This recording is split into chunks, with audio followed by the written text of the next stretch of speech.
And thanks everybody for your patience. I want to at this point turn it over to our interpreter team, Regina. Si gustas introducirte para poder poner asignar los intérpretes. Pues muchas gracias. So I do have a brief bilingual message to share with you all before we begin. I will repeat it first in Spanish and then in English. So buenas tardes, mi nombre es Regina Santos Moreno y pues para facilitar el acceso lingüístico proporcionamos interpretación simultánea entre inglés y español. Mi nombre, como ya mencioné, es Regina y yo seré la intérprete para la junta de hoy. Si usted es bilingüe, no tiene que presionar nada, pero si usted no es bilingüe en inglés y en español, tendrá que elegir el idioma en el que desea escuchar la presentación. Si está usando una computadora, verá un icono en forma de globo que dice interpretación. Haga clic ahí, seleccione español y haga clic en Done. Si está usando la aplicación de Zoom en un iPad o teléfono o tableta, busque los 3 puntos de menú en su pantalla, seleccione interpretación de lenguajes, seleccione español, haga clic en Done y ya empezará la interpretación.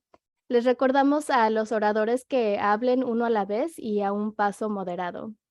También ahorita no se verán los iconos como no está activado la interpretación, pero es lo que se verá en unos momentos. So, good afternoon. My name is Regina Santos Moreno, and I will be your interpreter for today's session. In order to provide language access, we have provided this simultaneous interpretation between English and Spanish. So if you are bilingual, you do not have to press anything. But if you are not bilingual and you would like to hear the presentation in English, you would need to select the language channel that you would like to hear the presentation in. So if you are on a computer or a PC or laptop, look for the globe icon on your screen that says interpretation and select English and click on Done. If you are using Zoom on your phone, tablet, or iPad, locate the 3-dot menu on your screen, click on Language Interpretation, and then select English and click on Done. We would like to remind our speakers to please speak one at a time and at a moderate pace, and these are all icons that you will see briefly in a few moments once interpretation is activated. Thank you very much. Thanks, Regina. I'm not seeing the globe on the Zoom at this moment. So the globe icon and the interpretation will only be visible once I am activated as interpreter. So it will be visible in a few moments as soon as I'm activated.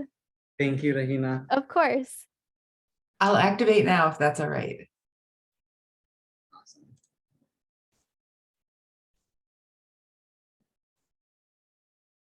Okay, so it's activated now, right? Good. Okay, so then let's begin. I'm going to turn it over to our presenter, Jordan. All right, so this is Art Off the Table, Advocating for Appreciation and Protection of the Navajo and Diné. So learning objectives for today's lesson, students will be able to identify and explain various forms of cultural appropriation as I identify how to appreciate cultures outside of our own in a respectful manner. Students will have proficient knowledge in the history of the Navajo Nation, including colonialism and forced assimilation experienced by Native American and Indigenous peoples. Students will understand the impacts of colonialism and cultural appropriation within the Native American and Indigenous peoples community. And students will be encouraged to self-reflect and work together to dismantle cultural appropriations that have been normalized, as well as spark general curiosity and learning of Native American experience and rich cultures. So first, I'd like everyone, if you could, to pair off, find someone sitting next to you, introduce yourselves to them, say 2 things about you and your favorite artist. Thank you.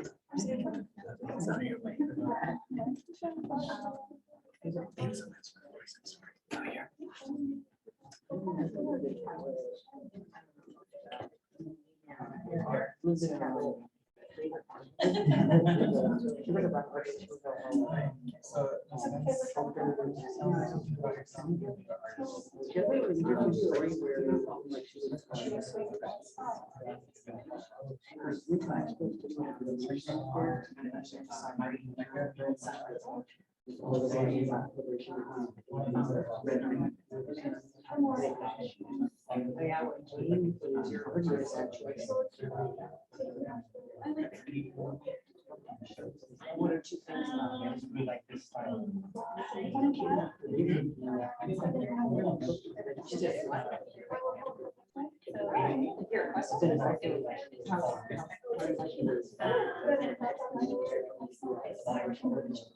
She wasn't allowed to get married. But like I never learned about that. I teach it classes. One of them.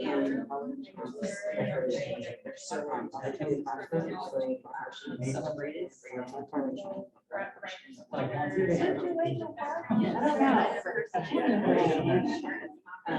Maybe to get down.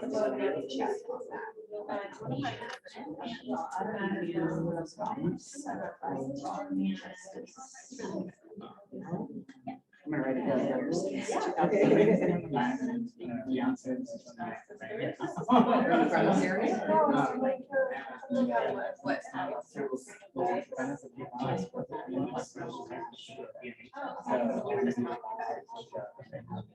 So why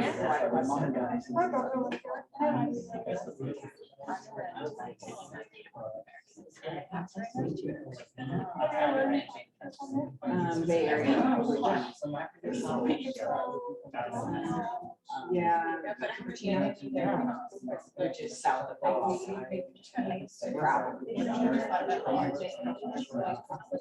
we actually look at their time settings.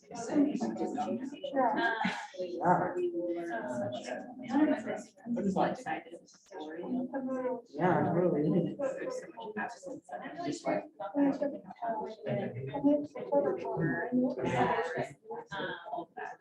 It's great. Yeah. I mean, it's very good to hear on the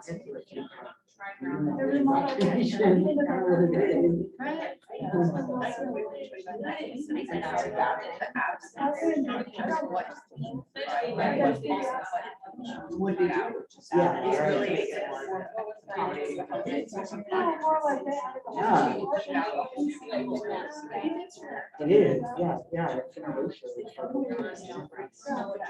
All right, awesome. So I'm glad y'all got to meet your neighbors, get some ideas and conversations going.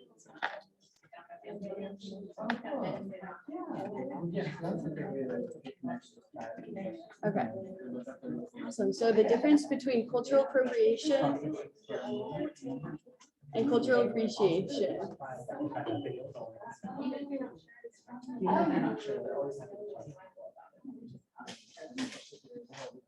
So cultural appropriation is the act of taking elements of a culture outside of your own, unacknowledged, exploiting arts, religion, and fashion from members most likely belonging to a minority group. Cultural appreciation is a process of acknowledging cultures through learning from primary voices to gain an understanding and honoring beliefs and practices of a culture. So identifying cultural appropriation.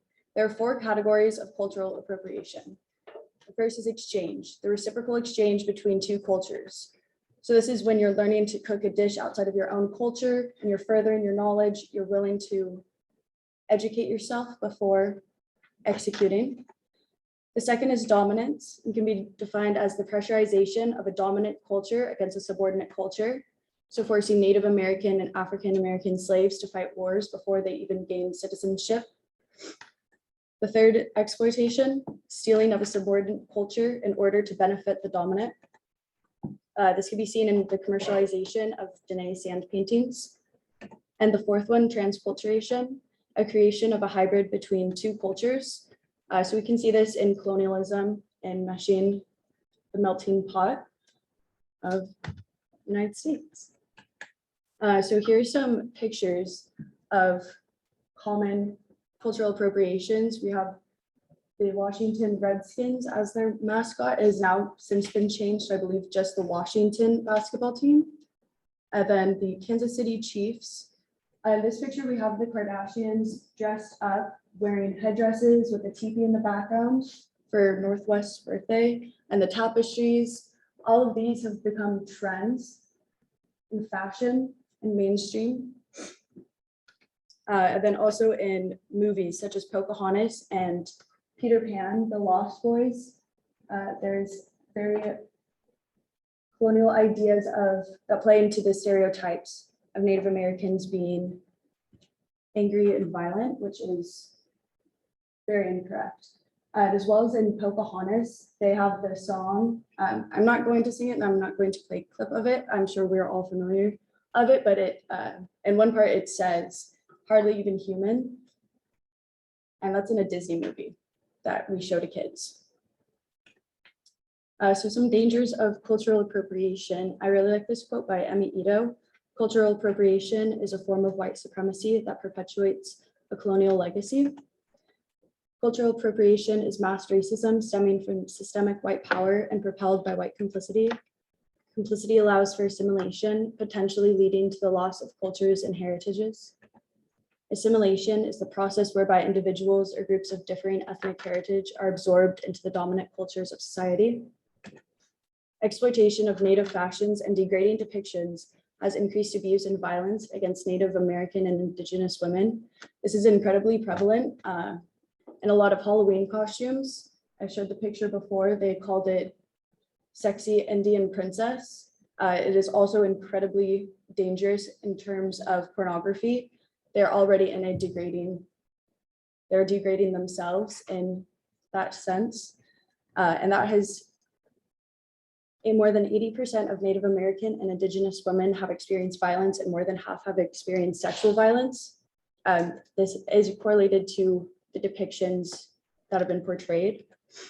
And capitalizing off cultures and heritages creates a financial dominance over Native American and Indigenous peoples. So here I just wanted to show the pyramid of white supremacy, and veiled racism right here is in where we're looking at when it comes to cultural appropriations and colonial depictions of Native Americans. So how can we work to dismantle cultural appropriation? We need to reflect, rethink, and advocate. Oh, yes. So can you just go back? Yeah, of course. Have a picture of that. Of course, yeah. I'm just curious, is this slideshow available to us after? I'm sure I could make it available. I could work with my professor to make it available to everyone.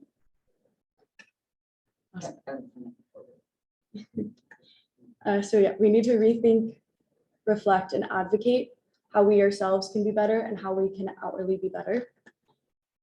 Attending local cultural centers, exposing yourself to histories and experiences shared by cultures outside of your own. Today's teach-in is an incredible example and opportunity for us to take a look at cultures and really dive into all of the different scopes of ethnic studies and cultural anthropology. We can avoid buying and investing in trends and/or companies that promote cultural appropriation. A few years ago, Urban Outfitters, or the Navajo Nation, pardon, sued Urban Outfitters because Urban Outfitters had released a line of clothing and they called it the Navajo collection. A lot of it was art designs that were more closely resembled the Aztecs. So they sued for defamation. They lost in court because Urban Outfitters argued that they were not using it in a derogatory term. Whether it's derogatory or not, they have invalidated the Navajo Nation in saying, describing their clothes as something that does not reflect nor represent the culture. So we need to speak up. And the 3 C's, this is pertaining mainly to arts and fashion in a culture. Consent, receiving prior and informed consent from local Indigenous community. Credit, showing gratitude and acknowledgement to the source community and culture. And compensation, monetary or non-monetary. And this is just a brief little history. This does not include everything, every act. This is just a glimpse. As we're all familiar with 1492, Christopher Columbus sailed the ocean blue. We learned a cute nursery rhyme that covered maybe 10% of the actual history. Then again, just a few things. And then I'd like to show video. This is in 1989 Congress, a Senate Congress. Russell Means is talking about our government and experiences with the government.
Sorry.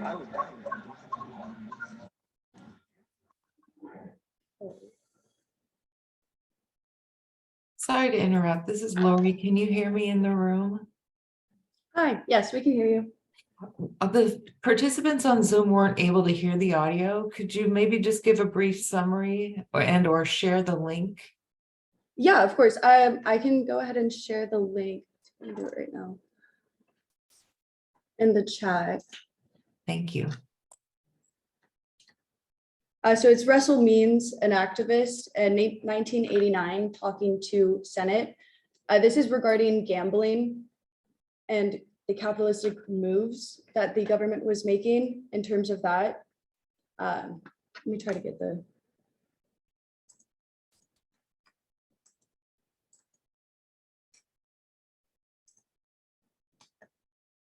Okay.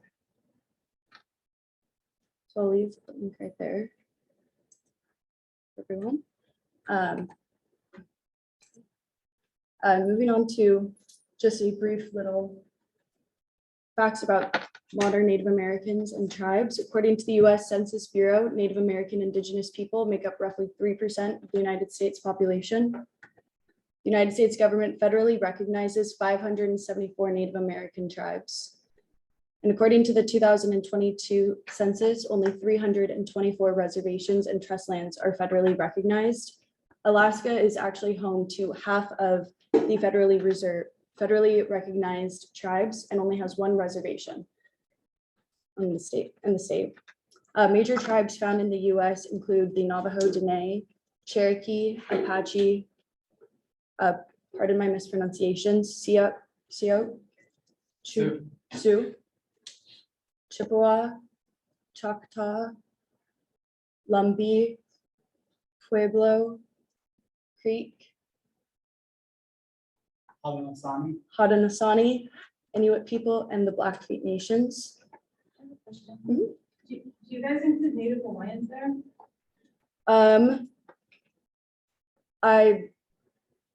I cannot answer that. I did not read into the census. Kanaka Maoli are not included in this particular Native American representation, but they, in terms of Pacific Islander Indigenous tribes in that area of study, they do focus on Kanaka Maoli and other Polynesian Indigenous tribes.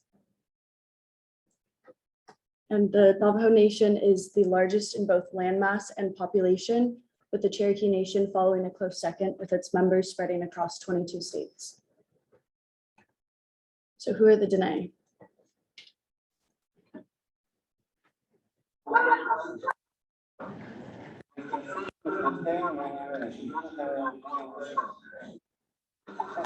Precursor dementia, according to the Mayo Clinic, where doctors have made a shocking discovery that changes everything we know about ear buzzing and how it relates to mental decline. So if you or a loved one are And they said, none of us will ever return to this place. And they named the place ETHN, or among the dead, or among the ghosts.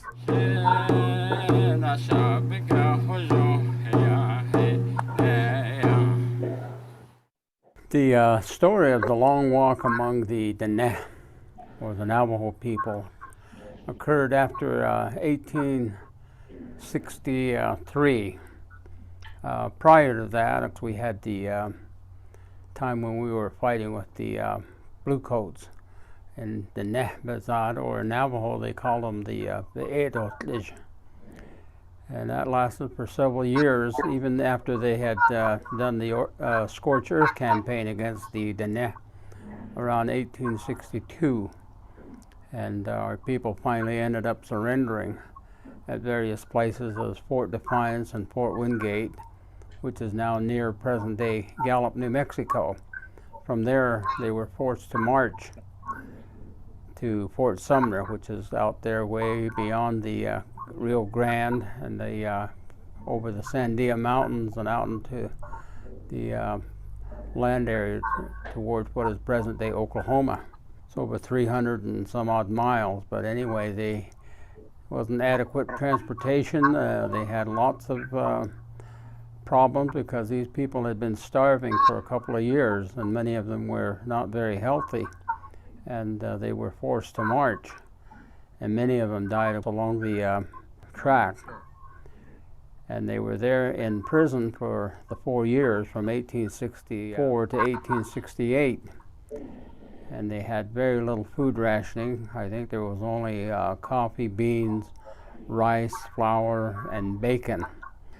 The people, while they were there, they didn't have medical care, and there was malnutrition, and they just had a very difficult time. The water was bad, it was alkaline, and the soil wouldn't grow anything, and so many of them perished, and I mean many of them. I think they estimate that at least 12,000 people died there, and when the Treaty of 1868 was signed, it was signed in June of 1868, and finally it was ratified by Congress on August the 12th of 1868 that the treaty was finally ratified by Congress. And then our people by that time had returned to a portion of the land that our people originally occupied.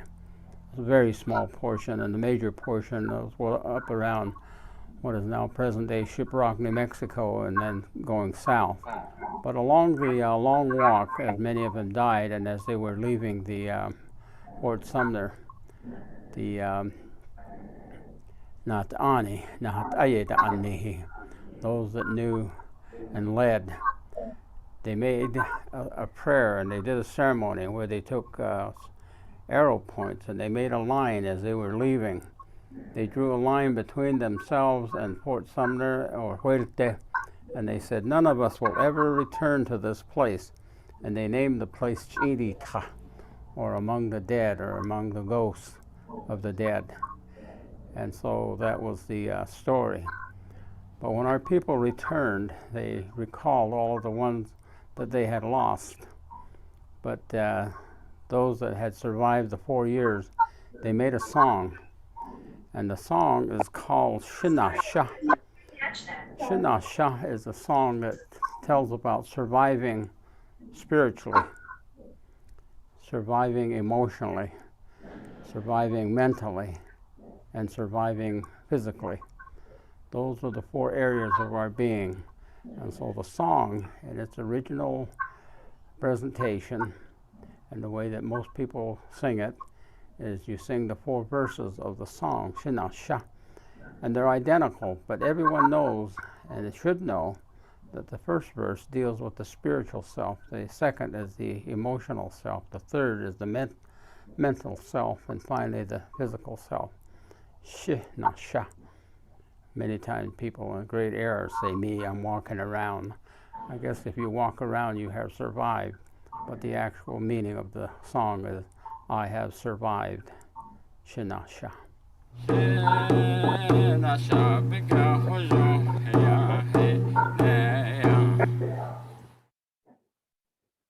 vision problems? Try adding this to a glass of water before bed. Every human has around 106 million cells in their eyes. These cells collect light signals and send them to our brains where they're decoded in a way that allows us to see. These cells naturally deteriorate as we age. Sorry about that. Okay. So the Diné, or the people, that is the name that they have named themselves in their native language, Diné meaning the people. In the 1640s, Spaniards began calling them Navajo, originating from a Spanish adaptation of the Tiwa Pueblo word Navajo, pardon my mispronunciation, or farm fields in the valley, field people. The Navajo Diné reside primarily in southwestern states, Arizona, Utah, New Mexico, and Colorado, as well as some parts of Southern California. The current day Diné Navajo Reservation is located in the Four Corners and is the largest reservation federally observed. The reservation was established in 1898 following the Long Walk, a video that we were just watching. They were amazing hunters and gatherers. Their main crops were corn, beans, and squash. Once they had contact with the Spaniards, they did begin to have livestock as well, sheep, deer. Men hunted and crafted jewelry, while the women cared for children, created art. They're known to be excellent weavers. What's the Four Corners? The Four Corners is actually, So glad you asked. right here. So this is outlining the Navajo Nation. This is a path of the Long Walk that they had to take. Showing again here, all the way this way and then all the way back. Is that the Trail of Tears? Trail of Tears, this is the Long Walk from the Navajo. The Trail of Tears is, in an article I was reading actually, they were saying how every tribe has a Trail of Tears, but we just do not, it's not as known. So the Navajos, their Trail of Tears is the Long Walk. And it is very common for other tribes and other Native American and Indigenous peoples to have experienced something like that. So a little bit about Diné culture and life. So when we pray to them and we are wearing our turquoise and our silver, they look at us and they say, there is one of our children that knows where they are from and where they are going. What are they asking for? Let's give it to them.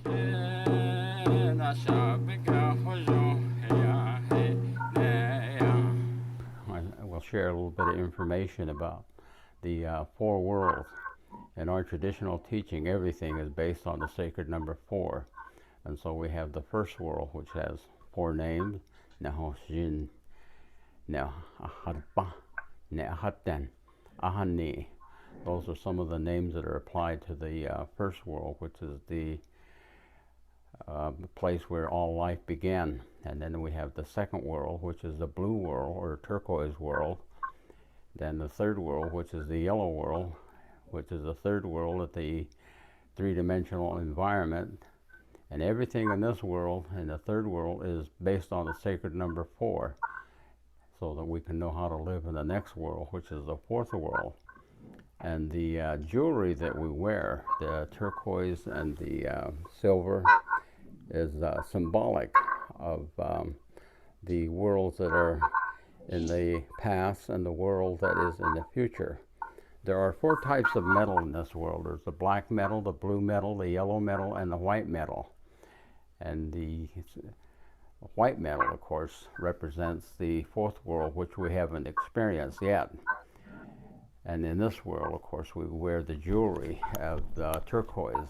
The turquoise is just to let the holy people know when we are addressing them that we understand our origin, which is, of course, from the second world before we came into this world. So when we pray to them and we are wearing our turquoise and our silver, they look at us and they say, there is one of our children that knows where they are from and where they are going. What are they asking for? Let's give it to them. And so it is that everything in our traditional teaching is based on 4. Even the 4 types of ceremonies that we have. A lot of people forget that we have Naha, Da, Naakai. And then there's another one that has been lost, and they call that Nashir, which would probably mean the 4 different ceremonies is walking with the holy people, sitting with the holy people, standing among the holy people, and then, of course, kneeling before the holy people. So those are the 4 ceremonies. And the last one that I mentioned is the one that is gone. Nobody knows it anymore. So those are the teachings of our people, of all things being based on 4 and why we wear turquoise and silver. Silver being symbolic of the next world, which is the 4th world. So we have the 1st world, Naho Shin, Naho Dotlij, Nehaltso, Nahalkoi. And those are the 4 worlds. And that means the dark world, the turquoise world, or the blue world, and then the yellow world, and then the white world. Those are the 4 worlds.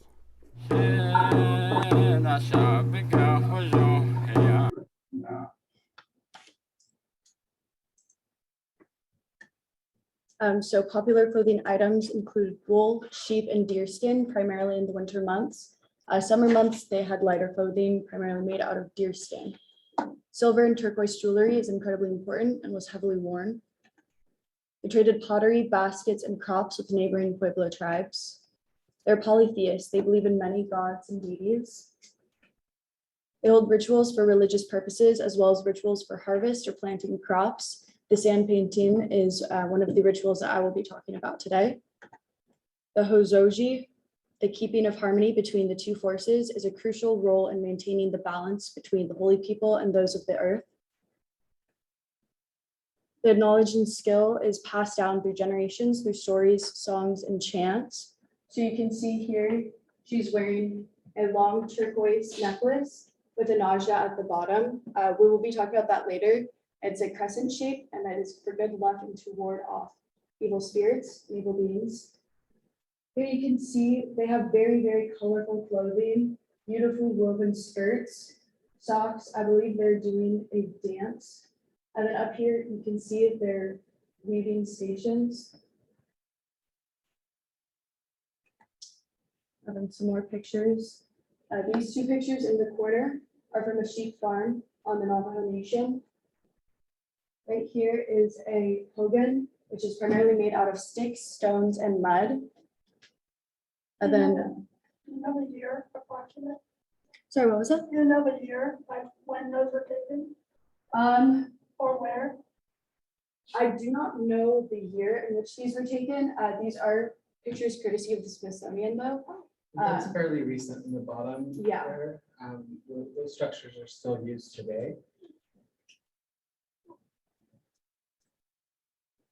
So the emergence of the Diné, part of the story we heard in the last video, I would like to say a little bit of that story. The creation story of the Navajo goes as follows. The world started with a world of darkness called Neo-Dilhio, which was the first world. The first world had 4 corners with 4 different clouds appearing above the 4 corners. Within each cloud were the first 4 elements, appearing as the being or substance. Because a child who, above the 4 corners, within each cloud were the first 4 elements appearing as the colors black, white, blue, and yellow. The black cloud represented the female being or substance. Because a child who sleeps in the darkness of a womb, so all life slept in the darkness of the cloud. The white cloud represented the male being or substance, who was the dawn of light. The black cloud met the cloud in the east of the first world and together created first man, as well as the perfect white corn. The first seed that came from the corn was named Dohonotini, which is also the name of the place where the 2 clouds meet. Goes into a longer story, introducing the first man and woman, as well as the first beings on earth. The first man lit a crystal to find light, and the women lit turquoise. They found each other through burning their crystals. And you can see in this picture too, the 4 clouds being represented.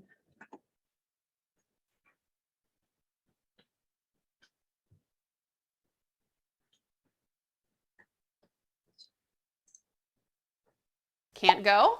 Do this to clear out stuck poop fast. Fiber helps you poop, right? Nope.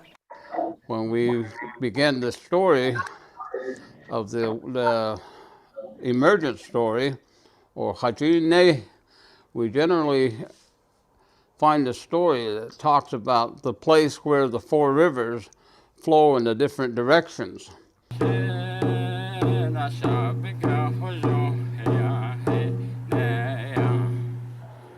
With our people, there are stories that we share during the winter time. And right now we do have snow, and it is winter, and a recording of the information that we'll share with you is something that should be shared during this particular season of the year.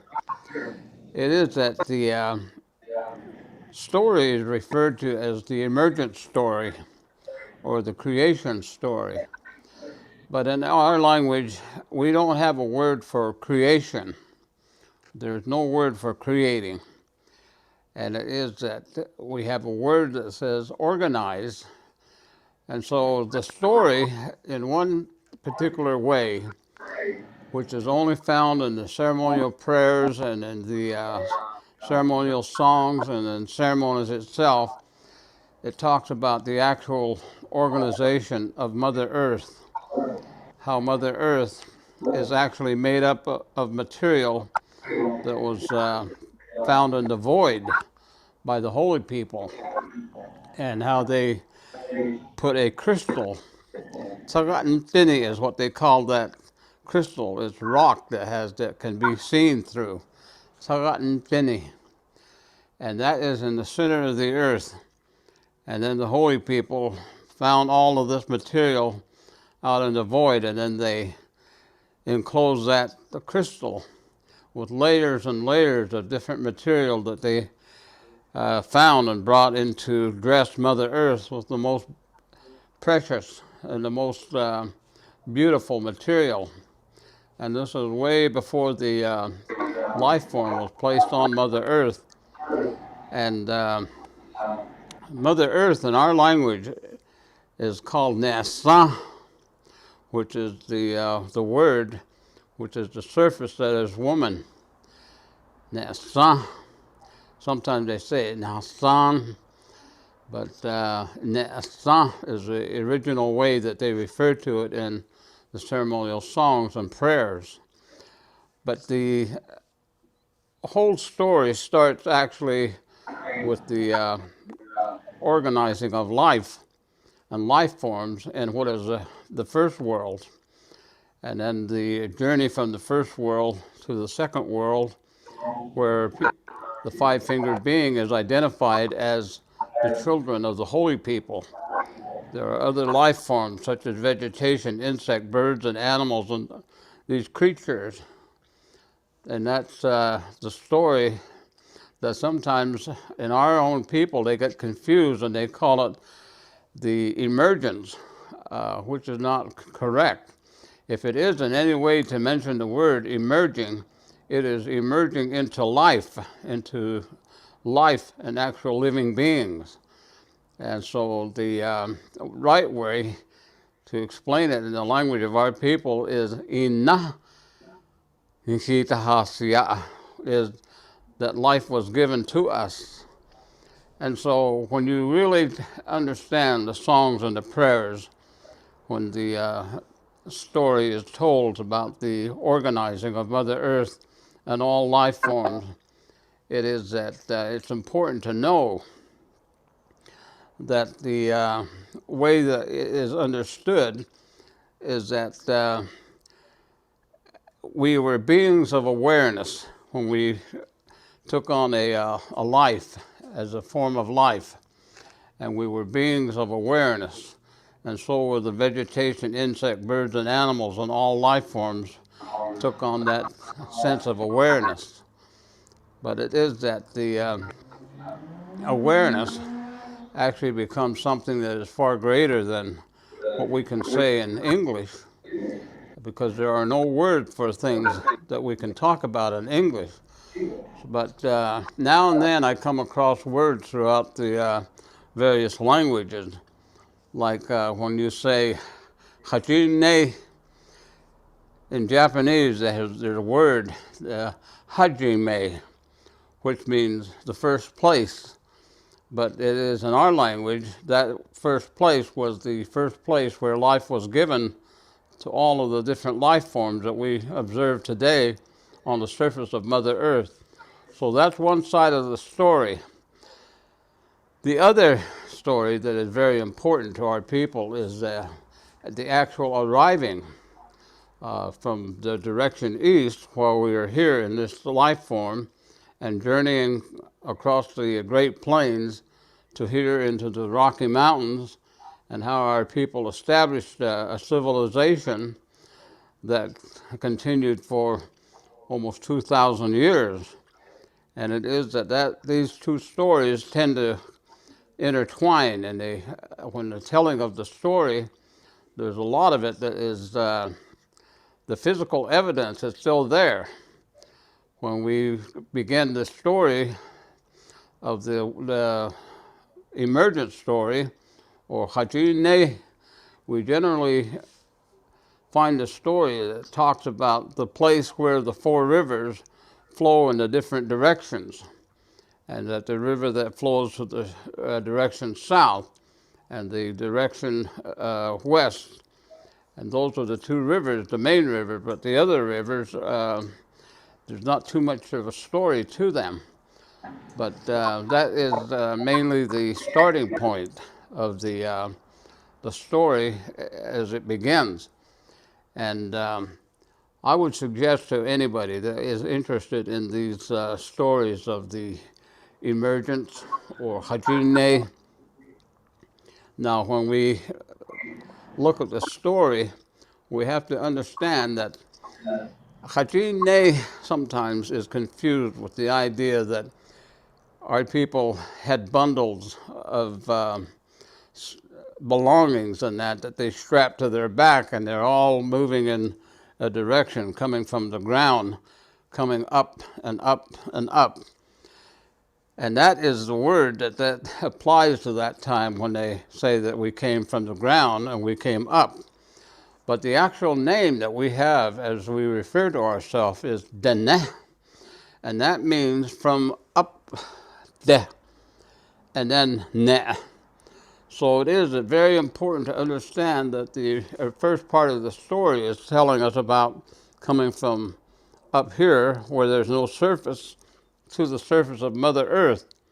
And the other one is telling about coming across the Great Plains and finding places of refuge down in the ground, below the ground level, in ravines, and then coming up, and then continue the journey coming west. And so that is where it is very confusing to a lot of people. And as I was going to say, I would suggest when the people hear these stories, that they understand that sometimes people get confused in telling the story as it is from the actual first world as to the journeying from the east and coming west. Those are two separate stories entirely. And so it is that we're going to make an effort to share some of these stories. And don't hear it just from one person. Hear it from as many different people as you possibly can, and find a common thread of the information. We here at Navajo Traditional Stories, we consult with a lot of different people. And I myself have heard this story from many different sources, from the old people. And more than 65 years ago, I began listening to these stories, and even 70 years ago that I began listening to these stories as they were told.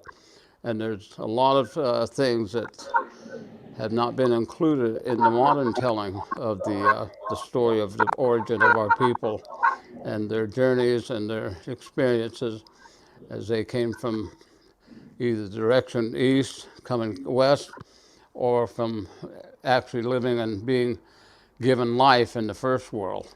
And those were the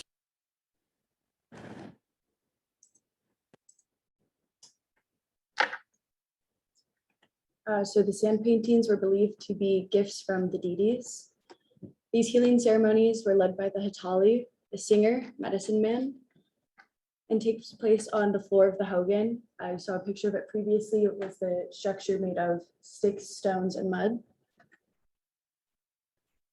The first part of the ceremony is dedicated to warding off evils, and the second part is dedicated to healing the individual. So before, it is very common for the Hitali to ask the ill individual to abstain from sex. They also have a healing baths to cleanse themselves before they're healed. That part can take up to 9 days with songs and chants led by the Hitali. The Diné believed that sickness was caused by a misdoing in the universe, and this ritual was used to call the spirits, the Yis, to restore the energy in the universe. So when someone got sick, it was believed that there was a wrongdoing. You are sick because you stole from someone, or there is an off balance in nature itself. So the process of the ceremony. In the first part of the ceremony, an individual goes through a purification process that may include sweat baths and chants performed by the medicine man, sometimes lasting days. The construction of the dry painting can take hours or days, depending on the illness of the individual and the size of the painting. Watch a video so you can see. This changes everything we know about tinnitus. Neurologists have found that tinnitus wipes. I learned the arts through my father, Joe Ben Jr., and then from there, I am currently apprenticing to become a medicine man. So whatever I experienced, felt, or seen within these ceremonies, I reinterpret all of that back on the board. It's using all natural pigments. And so we don't go to no art supply store, grab some tube, and run home. For us, it's a process. We go beyond the art supply store. We go into those washes, those ravines, and collect the pigment. I collect my pigment, I bring it home, I pulverize, and then I sift it into the different grains that I want. So 3 things come into play there. There's the vehicle, myself, the fixative, the glue, the pigment, and then the color. The differences between the ephemeral part of sand painting here is that it's just here for the moment, just kind of like we are.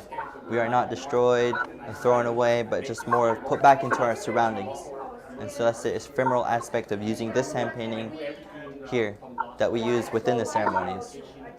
In the ceremonies, when we use these sand paintings, the ephemeral part of it, when we put the patient, lay the patient on the sand painting, and then a deity comes in. What the deity does is he grabs a feather and he picks certain parts of the sand painting off and applies it onto the patient as we are chanting and singing on the side. And as they're doing this, they are healing the patient. To bring this into the Western world and to say that we are not dead, we are fully alive. The Navajo culture is flourishing today, and that I am bringing out my art here today for collectors to collect, and for people that are walking by, for me to tell them these stories. For thousands and thousands of years, we've been telling these stories over and over. I enjoy this so much because I know for the next generation that we are safe through both our language and our culture.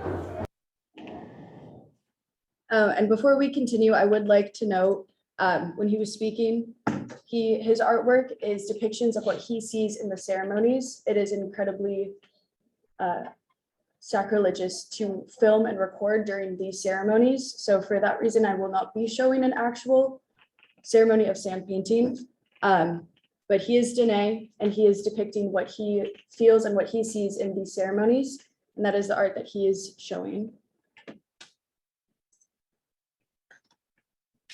The size of the paintings impacts the power of the ceremony and recovery time for the individual. The medicine man first brushes the ground of the hogan and places a fine layer of sand across the floor. Mud and charcoal, among the other natural pigments, are used for colors. The medicine man will chant while painting the colors onto the floor of the sand painting. 4 feathers are placed on the painting, representing the cardinal directions, symbolic to the story of the Diné emergence, north, south, east, and west. Naja, a crescent, is drawn along the perimeter to protect from harm and evils. In the center of the painting, the medicine man depicts symbols of the Yis, the Diné deities. Once the painting is completed, the ill individual will lie across the center of the painting, and the medicine man will sprinkle corn pollen for healing across the individual. The Diné believed that the construction of the painting connects the individual to the spiritual realm and the spiritual realm to our world. So for that reason, upon completion of the sand painting ceremony, it is erased, breaking that connection to the deities and the spiritual realm.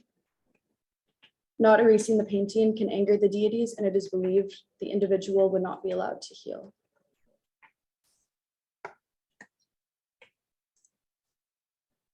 Listen, paying $14.99 a month for a streaming app and $9.99 a month for a music app and this is a demonstration by Herbert I'm Venn. Lisa Falk. I'm Director of Education at the Arizona State Museum. I'm at the Southwest Indian Art Fair, the 14th annual in 2008. And I'm here with Herbert Venn, who's from Shiprock, New Mexico. He's from the Navajo Nation, and he is a sand painter. And I'm going to ask him a few questions about the tradition that he does and the sand painting that he's making here at the fair today. How are you, Herbert? Okay. So can you tell me how you learned to do sand painting? Learned from my grandparents. I was about 12 years old.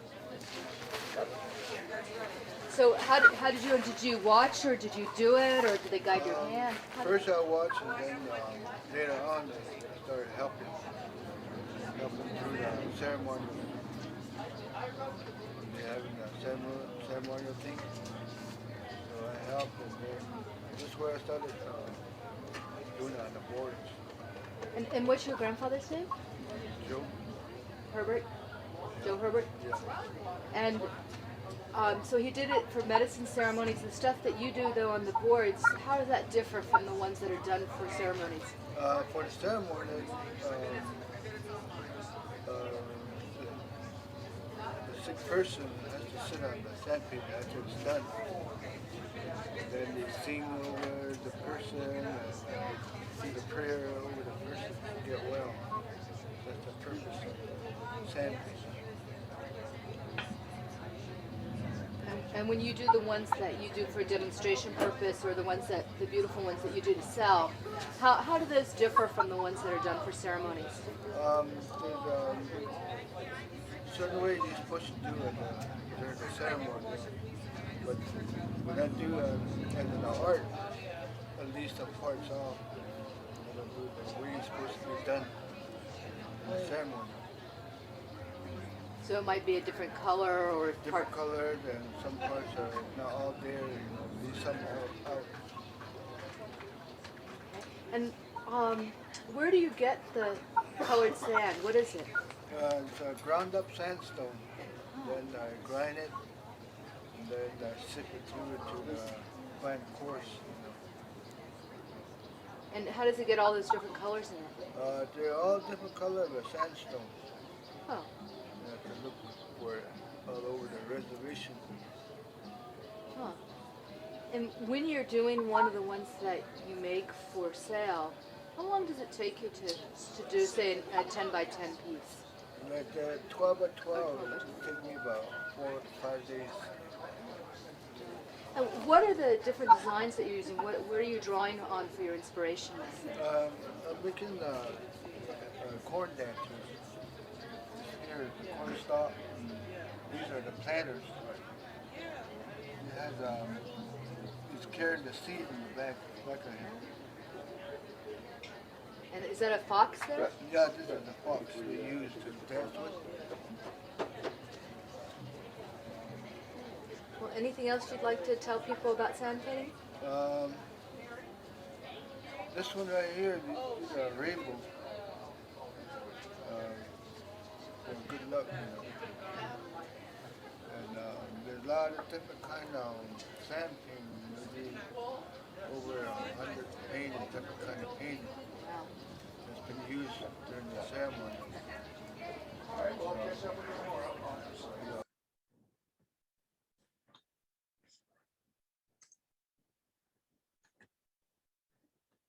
So the commercialization of sand paintings.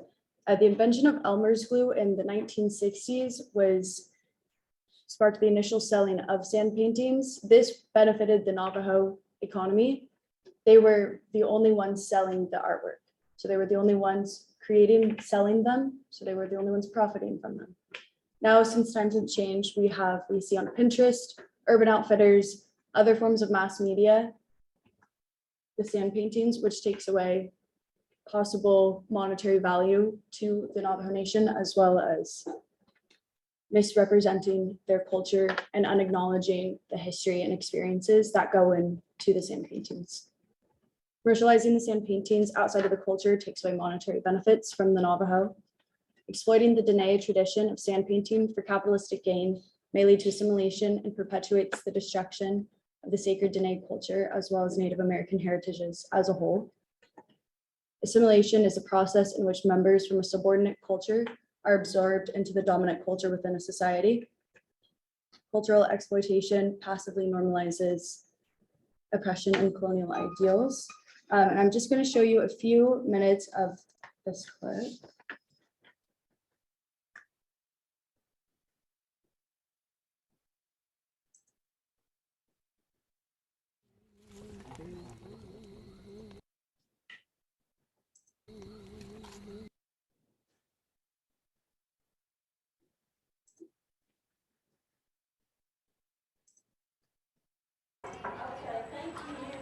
All of these things, the language, the culture, the stories, the music, the dance, they play an integral part in our survival as Indian people.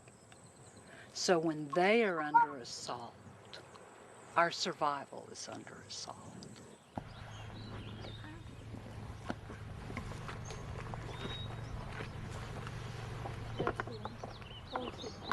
We call upon you, fire spirit, to burn bright, to light the wood, to heat the grandfather rocks, and to help us with our prayers and our intentions. We give thanks to you. Oh, hey. The entire arena of cultural exploitation is deeply disturbing to Native people across this country. People who set themselves up to teach or perform ceremony is probably the one that strikes deepest into the hearts of Indian people, because our ceremonies are what enable us to survive. So when those are taken and manipulated and misused, it's taking something very, very important to us and degrading it.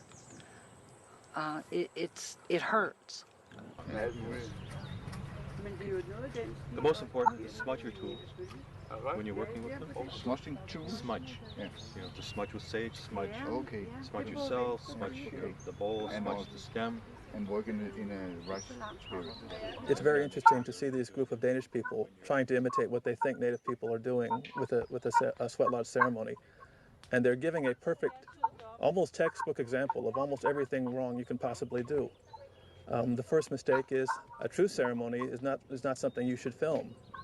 For the great majority of Native ceremonies, especially sun dances, especially vision quests, especially sweat lodges, they should not be recorded, they should not be photographed, especially not flash photography.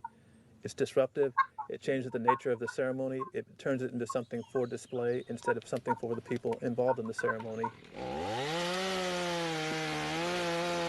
The spot is supposed to be quiet and calm. They brought in chainsaws. I think it's 500 kronas for a weekend per person. So, but I think that's pretty cheap for a big experience.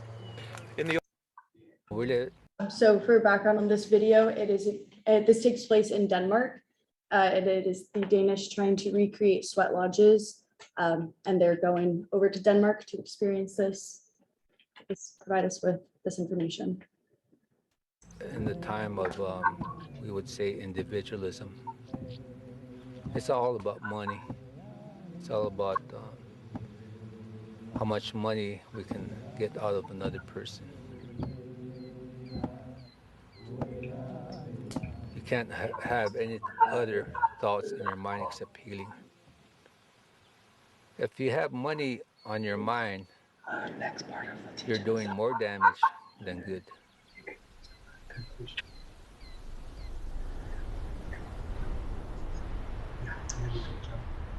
who is going to exploit us, who's going to exploit our people and make money off ceremonies, and who's going to do these ceremonies in a good way so that people can prosper and be healthy. Now that's a big issue, and I cannot speak for any other man. I could only speak for myself, and I believe that our ceremonies were here for our people. Our ceremonies are here for us, and that's the way we need to keep them. We need to keep them and use them for our people, and also to pray for all the human beings in the world. And like I said, there's certain times when we can invite friends to come to the ceremonies, and there's certain times when we have to respectfully ask them to stay out.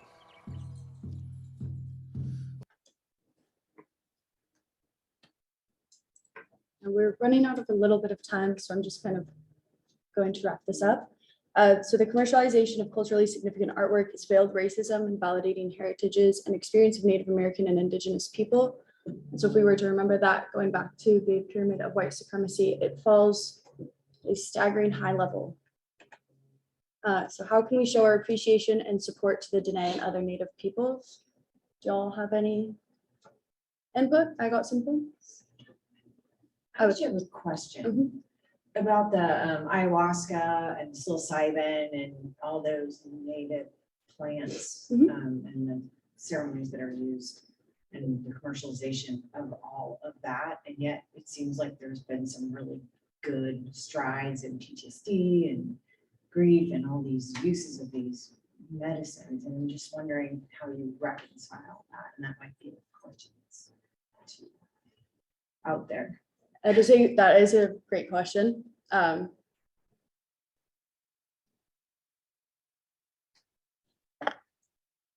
not sure how to answer that one.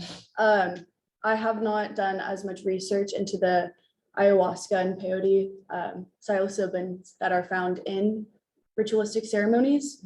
But there has been positive outcomes from those in PTSD and other developments. Yeah. The question, like, how do you give credit, or how do you? Well, it's loosely related to the appreciation and support in that, you know, at least my understanding of the use of the plant medicine ceremonies is that they are very specific. They're used for spiritual purposes and in very specific circumstances. And, you know, UCSD, for example, is doing research with psilocybin in a lab, and you know, and they're having amazing results. And so this question just, and I was thinking about it also with the sand paintings, that is it being disrespectful and not supportive when it's being transitioned into a very different use from it, but it also is clearly appropriation based on what we're learning about here. So that's. I just want to add a comment to that. I think when researchers are doing that sort of work with that data, specifically on native plants and uses for those spiritual ceremonies and plants for that matter, Native people should be involved in that research. And I think that's a way to level the field in terms of supporting and appreciation, but also like ensuring that people know that traditional ecological knowledge is the property of the indigenous tribe. And of course, conversation, their knowledge. I was going to add to your question. I like what you guys do, just acknowledging the land you're on, wherever you're at, whenever you have a platform and a mic, is the one way to show appreciation and support. As a teacher, like, we're often told you have to teach the curriculum, and those are these stories by these authors. And so, like, something I do is I intentionally find curriculum, books, novels, poetry by authors, a variety of authors that to put up on my board, that even if I can't teach it explicitly or spend as much time on it as like the main novel, students can actually see this the same concepts they're learning in this novel are also in these novels, which are by you know, people of color, LGBT background, Native American people. That's another way. Yes, that's exactly exposure. Even as small things as that, I do know, like in public schools sometimes, or private schools, pardon me, it's a little trickier to bring outside stories, especially if it's outside of the curriculum. But presenting with pictures or other authors, other books that fall in line into what the curriculum is teaching, I think is a wonderful, great exposure. But yeah, so visiting local cultural centers, museums, buying from local tribes, showing your support in businesses that help support reservations. So that would be, not buying the Navajo line at Urban Outfitters. It would be buying sand paintings made from the Diné, or any artifacts, anything like that from the local tribes. The Cal Poly Multicultural Center actually just opened a Native American and Indigenous Cultural Center. Both of those are great resources as well. And then the Chumash Nation as well, they have a full website detailing events, fundraising, things that they're putting on in the community. Then the Navajo traditional teachings, I showed a few of his videos. If you're looking to learn more about the Diné, it is an amazing place to start. He does bring some of his videos, he does kind of start the video off almost as if he was halfway through conversation, but he talks about amazing things that you are able to research yourself, and wonderful introduction. So fundraising and getting involved, I just wanted to go over the casinos and gambling. They do play a role in sourcing Native American reservations with revenue and increase economic resources among people living on tribal land. It is a great source of income for them, but it is still, they're not getting the full pay of that on their land. And out of the 76 Indian casinos in California, 73 out of the 110 tribes own casinos. The Morongo Casino, being owned by the Morongo tribe, is one of the largest tribal gaming facilities in the US. They have a $250 million stake in the resort, the spa, and the gambling. Local tribes and schools and communities host events to fundraise for natives living on tribal land, raising money for scholarship opportunities, childcare, education, healthcare. Then some more links as well.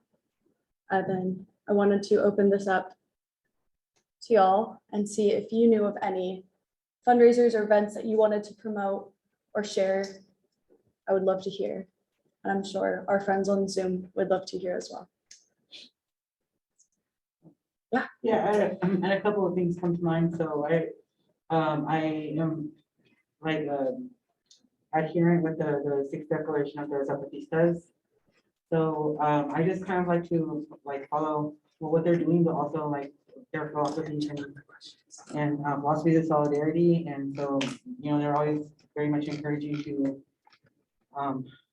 support, what's happening in the local area. So with that being said, I just want to highlight, there's a project right now with the Northern Chumash. There's an effort with the Northern Chumash tribe to designate a marine sanctuary here on like the coastline that's like in between, I think, like Cambria and Ventura. It's not protected, so this is something that's happening right now that people can jump in and participate in. I think they're actually taking like public commentary on it right now, so that's something that locally, like, people can jump in and be a part of here. And then there's this presentation specifically focusing on the Diné Navajo Nation. I follow a Diné trans woman on Instagram. I think her hobby is Diné aesthetics. But I really highly recommend following her if you have an interest to support, because also like she's just awesome, and she's like really great to just like see and listen to come up on your page, but she'll also like highlight other Native and Indigenous artists and trans two-spirit folks. So we just like wanted to share this thing. That's wonderful. Thank you. Yes, I love that. And I think her name came up when I was reading through some pictures and finding artwork and stuff. But that's wonderful. Thank you.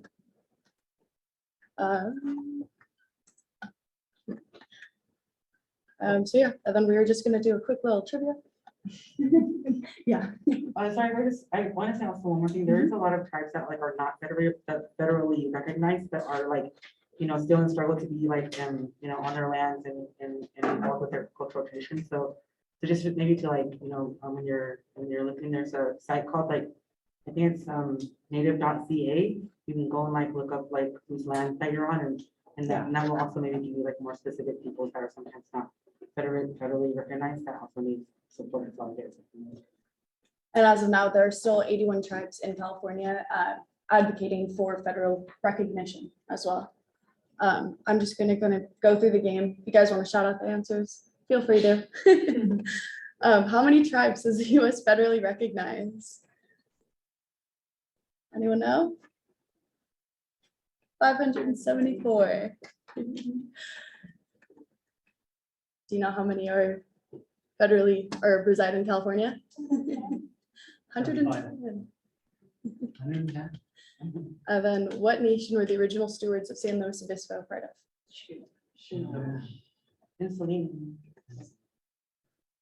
Yes. Unfortunately, I did not make that. And then can you guess which US state is home to nearly half of the federally served tribes? Alaska, yeah. The nations are found in California. Oh, I gave you the answer. These are the three largest, most popular found in California. And true or false, the 4 feathers placed on the Diné sand painting represent the 4, oh, sorry, it's supposed to only say 4 earth elements. Woo, you guys are awesome. And then the 4 colors represented in the 4 clouds. Oh, and the answer again. In what year was the Indian Removal Act signed? Does anyone know this one?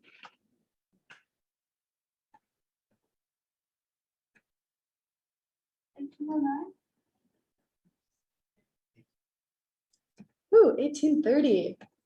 And do you know which president signed the Indian Removal Act? It was President Jackson. Okay, thank you. Oh, and then just kind of summarizing everything. Rethink, reflect, and advocate how to promote appreciation and preservation to the original stewards of this land. Commercialization and appropriating Native American and Indigenous people, cultures in the name of honor or as a trend, disrespects heritages and experiences, promotes colonial ideals of Americanizing cultures, disregards symbolic meaning and cultural values, and can lead to loss of culture. So thank you so much for attending today. Thank you, Zoom. I apologize for the videos. Good. Thank you, Jordan. And thanks, everybody. This was our student presenter from Ethnic Studies for Educators. I'm so impressed with the work that you prepared for us today. Thank you. Thank you. And our last program today is the plenary panel, Ethnic Studies in High Schools. So if you remember where the courtyard, the drag show was, please go to that area. It is in the room 5401. There are waters and cookies and snacks and refreshments for you all to. Thank you so much for coming.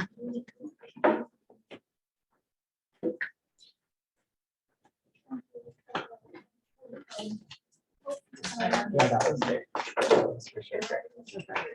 The videos were good too. I know there was like many, but that's good. I mean, I think that the only thing is like, you know, use your own discretion of like, do I need to show that or not? And you did. You started to put to like, you know, to advance and see like where you can put it out. Yeah. And so seeing that there was like extra points for me. So you know what you're doing. Thank you so much. Thank you. Yeah.